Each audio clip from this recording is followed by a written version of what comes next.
Seguimos en punto de partida, estamos en comunicación con Carlos Pereira Mele, licenciado en Ciencias Políticas, especialista en temas internacionales, director de Dossier Geopolítico, un sitio muy interesante para abordar estos temas que son trascendentes. Entender la política interna a partir de la geopolítica. Es imposible entender lo que pasa en el Pago Chico si no comprendemos lo que sucede a nivel global.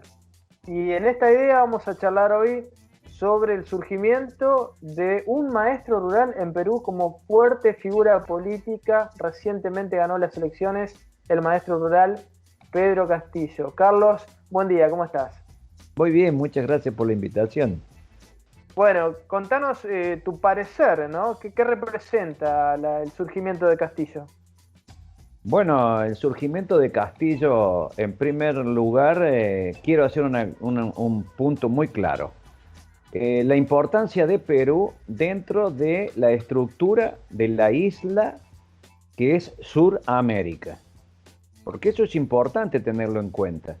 Es una importancia geopolítica trascendental, porque es un país que tiene una tremenda importancia, tiene una centralidad en el territorialmente hablando y que además está muy bien dividida en distintas secciones, costa, sierra y zona amazónica.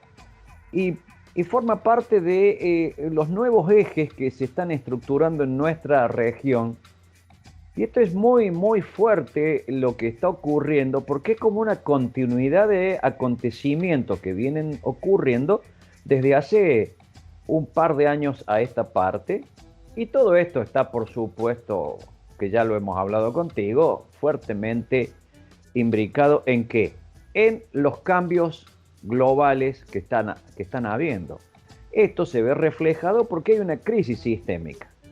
Hay una Claro. crisis sistémica del sistema mundo que se había instaurado en los 90, con una hegemonía absoluta y con socios que se acompañaban, y con países dependientes periféricos que tenían que sí o sí entrar dentro de una estructura que se conoció para América del Sur como Consenso de Washington. Bueno, todo eso no existe más. Ya ha pasado apenas 20 años. Entonces, en ese revolver de la historia y en ese cambio sistémico que está en marcha, ahora vemos esta nueva situación. Una situación en la que vuelve a aparecer las debilidades y las fortalezas de América del Sur. ¿Por qué decimos esto?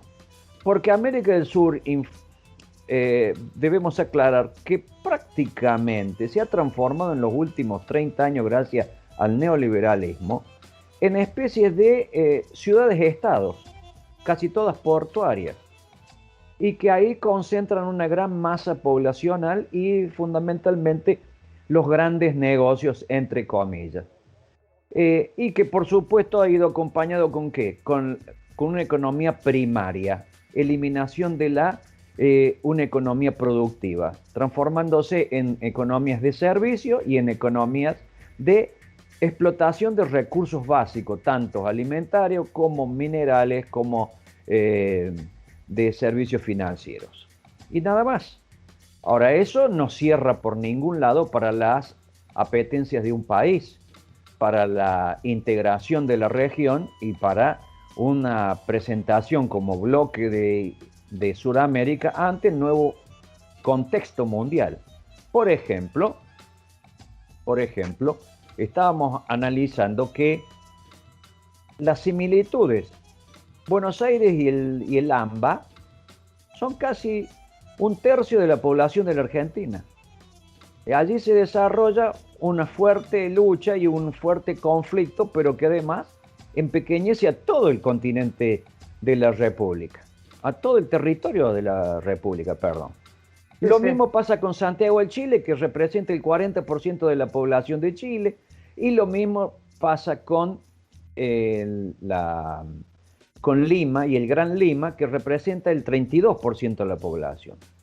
Entonces, hay un desacople entre el interior, que es básicamente el que produce los elementos básicos para esa economía primarizada que hablamos, y unas grandes urbes en las que se incluye grandes masas poblacionales que huyen de la pobreza de las distintas áreas, se concentran en estas grandes urbes que no son muchas. San Pablo es otra gigantesca, otra es la capital Caracas, ¿no es cierto? Entonces, esto nos lleva también a ver que ha habido gigantescos cambios también en la conformación política, gigantescos cambios de crisis, porque los partidos políticos tradicionales no pueden, para hablar buenamente, o no quieren, es modificar las estructuras históricas que han sido su representatividad. Y acá entonces nos vemos en este caso específico con el señor Pedro Castillo, un hombre de la zona serrana, que en la sierra representa el 30% de la población del Perú, que se presenta y cuenta con el apoyo de la selva, que representa el 10, 14, o entre el 10 y el 14% de la población, contra la costa, que es el 55% de la población. Donde vuelvo a reiterar, donde está la ciudad-estado de Lima, el Callao, ¿no? Bueno, en este escenario es donde se está desenvolviendo este último acontecimiento que han sido las elecciones, que estamos a 11 días de haberse producido, que se hicieron el 6 de junio, la segunda vuelta, y todavía supuestamente no tenemos un ganador oficial. Se sabe que Pedro Castillo, ante el 100% de las actas escrutadas, ha ganado las elecciones en la segunda vuelta por el 50,12 según el ANPE, que es el órgano que regula las elecciones, y que Keiko Fujimori ha sacado el 49,88%, lo cual hace en cualquier sistema democrático que ya está, se soluciona el problema. Pero Fujimori, con todos los partidos que conformaron esa unión para enfrentarlo a Castillo, no quieren dar el brazo a torcer e impugnan permanentemente con una cobertura o un respaldo de los grandes medios que siguen metiendo pánico a la población y que ya hablan de gigantescas crisis económicas y sociales. El diario El Comercio, que es el diario más importante de Perú, habla de que este año supuestamente decía que iba a salir Perú de la crisis que venía trayendo, más la crisis del coronavirus, se ha visto que va a retroceder 2 puntos del PBI debido a la incertidumbre de qué va a hacer Pedro Castillo con el poder. En realidad, lo que quieren hacer es cercar el gobierno, coaccionarlo, ponerle vallas, ponerle trabas. Condicionarle la agenda, Carlos. Condicionarle la agenda y imponerle condiciones. No se olviden de que este país hermoso que es el Perú, gigantesco, con una tradición cultural e histórica única de América del Sur, tiene todo un modelo implementado desde los 90 para acá, que ha hecho que Perú tenga tratados de libre comercio con la mayoría de los países del mundo, lo cual ha llevado a que tenga una terrible dependencia de los mercados extranjeros, y que Perú, si uno ve su conformación de producción, no se ha variado en lo más mínimo. Antes de la llegada producían y vendían lo mismo, con una diferencia. Se intentó un proceso tenue de industrialización, pero que fue abortado, y como todos sabemos, el modelo neoliberal implementado de arriba hacia abajo asimétricamente no permite a los países periféricos y dependientes que tengan producción industrial tecnológica propia, sino que sean simplemente grandes reservorios de elementos que les son necesarios a los países centrales para continuar en su progreso y en su lucha interestatal que tienen establecido, y que se ve cada día que pasa más profundizado eso. Perú es prácticamente el segundo productor de oro del mundo, y sin embargo Perú no tiene la fortaleza que le tendría que tener ese ese mineral clave en el tema comercial. Perú, el segundo productor del mundo de cobre, cuarto, quinto de plomo, tiene una importancia, es el primer productor del mundo de harina de pescado. O sea, pero todo volvemos, es una situación de economía primaria. Esa economía primaria tiene, por supuesto, grandes ganadores dentro del sistema político-social peruano. ¿Y qué son? Son grupos minoritarios, oligárquicos, familiares, que se han hecho con el poder desde los 90 para acá y que son conocidos, de acuerdo al profesor Durán, que ha sacado un magnífico libro que se llama Los 12 Apóstoles. Los 12 Apóstoles son los 12 grupos familiares que administran y manejan la economía del Perú. Y fíjense cómo hay un correlato entre la población y el poder de la familia. 6 familias están centradas en la ciudad de Lima y las otras 6 desparramadas en todo el territorio peruano, dando a entender justamente este asunto del 1/3 de la población vive en Lima y allí está concentrado la mayor cantidad de negocios de estas 6 familias. Y las otras se distribuyen en todo el territorio. ¿Pero qué es lo que hacen todos? Se dedican a lo primario, al cacao, a la venta de pescado, a lo textil. Y la parte minera, que es la parte gruesa, que es lo que más le ingresa a Perú por exportación, el 56%, es de parte de las mineras. Ahora, las mineras, debido a estas leyes de flexibilización y los tratados de libre comercio, están en manos de compañías multinacionales y las empresas chilenas, bueno, hay empresas chilenas dedicadas a la minería También. fuertemente, pero las peruanas son colaterales, secundarias en ese aspecto. Y además Ahora, Carlos, perdón que te interrumpa, pero es un momento bisagra porque es de alguna manera la eclosión de la crisis de este modelo neoliberal con su punta de lanza en el territorio, con esta oligarquía limeña y bueno, o algunas otras familias, y los pulpos internacionales que están chupando las materias primas y la riqueza peruana y de alguna manera han generado una sociedad totalmente endeble, polarizada, con muchísima pobreza, trabajo informal, un porcentaje altísimo. Bueno, todo esto está en tela de juicio y le da el marco al surgimiento de un personaje como Pedro Castillo, ¿no?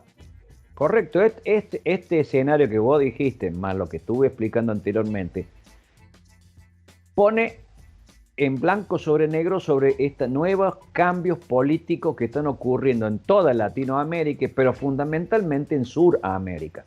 En el Chile de Piñera, que fue una catástrofe electoral y política, en la situación del Iván Duque con el uribismo en el poder en Colombia, que no encuentra salida y lo único que encuentra es matanza para tratar de solucionar, y un momentáneo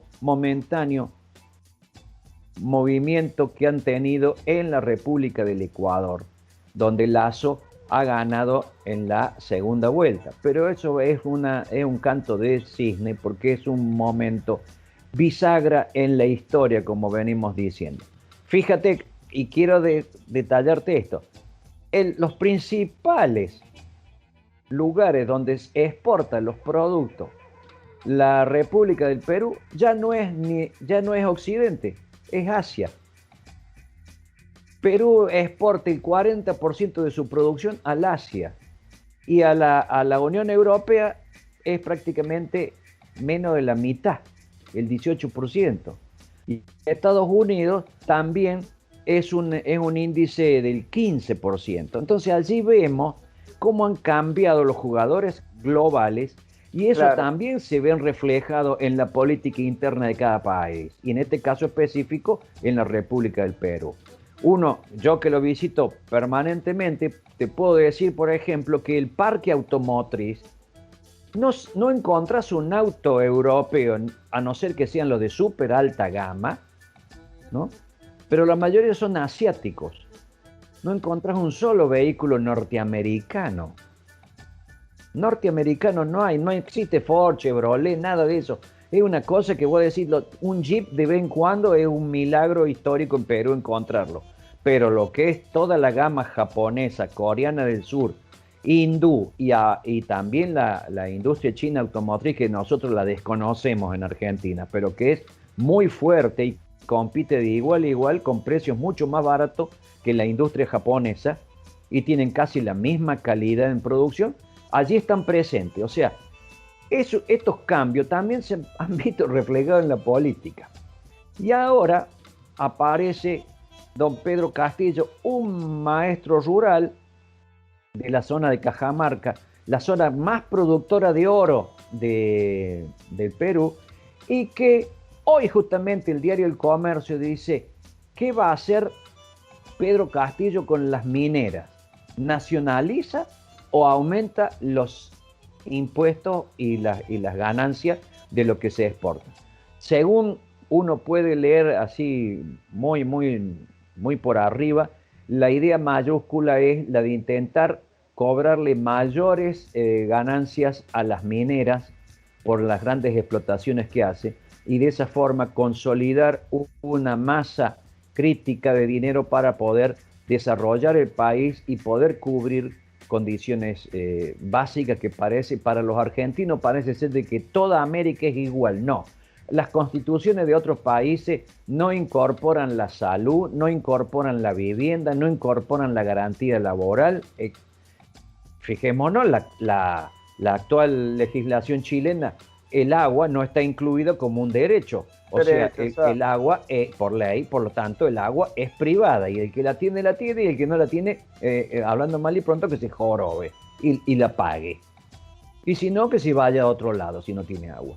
Bueno, acá el presidente, digamos, que ha logrado la mayor cantidad de votos, quiere modificar todo esto. Ahora, el escenario que va a tener es complicadísimo, pero los tiempos han cambiado.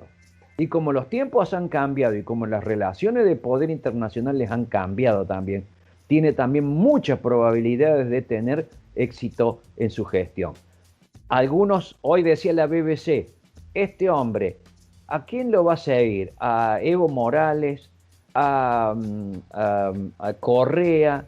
¿A Mujica? Porque para ellos todas las izquierdas son iguales, hacen estas, los europeos hacen estas melanges que ni ellos se entienden lo que quieren explicar, porque ellos tienen izquierdas y derechas que en definitiva son todo lo mismo, porque siempre siguen siendo colonialistas, explotadoras de los países del tercer mundo, ¿no es cierto? Y que no importa que sean adictos a Karl Marx, ¿no es cierto? Pero siguen siendo tan explotadores como fueron siempre sus anteriores generaciones. Y acá la verdad es que estamos inventando nuevas situaciones, nuevas realidades, y esto va a ser un aprender cada día de lo que pase. Seguro. Carlos, se nos termina el tiempo.